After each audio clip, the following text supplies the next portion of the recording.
Hi there, it's Tony at mymortgageguytony.com, and I want to address one of the more frequent questions I've gotten over the past year.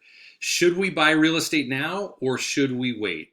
It's a great question. Certainly, we've seen property values escalate over the last 12, maybe 18 months. Certainly, we've seen a frenzy in the market, but does it make sense to wait? And what I want to point out primarily is that it's not about timing the market as much as it is about time in the market. So is there an inherent cost to waiting to buy? And so I want to jump into the numbers and just kind of see what it looks like and if we can answer that question. So let's jump here into the numbers. I just picked a house actually in Milwaukee for $499, kind of a average priced home, maybe a great starter type home, 10% down.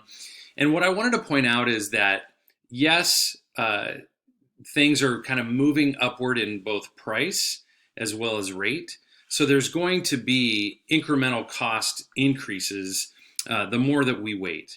But again, when we start to look at what are the less obvious costs of waiting, that's what I really want to walk through. So just for purposes of outlining what this loan would look like today, a $499,000 purchase price, 10% down, $49,900, rate, roughly in the low threes, 3.25.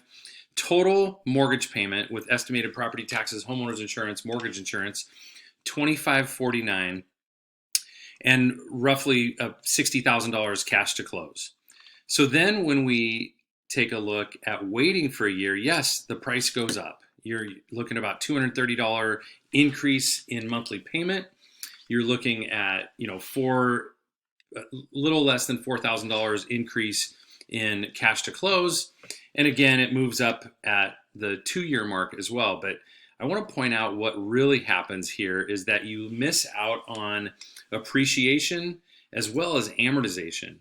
So appreciation is a little bit more understood, the property value appreciating over time. Forecasts are showing that $499,000 property would grow over the course of 12 months, $32,000.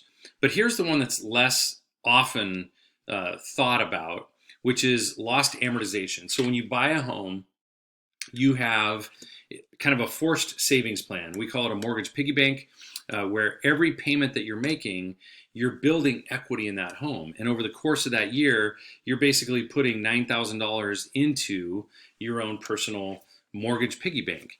So over the course of just 1 year, notwithstanding obviously the monthly payment difference, which annualized would be $27.89, but look at this massive impact from both appreciation and amortization lost. And so it really does make sense to put a plan in place.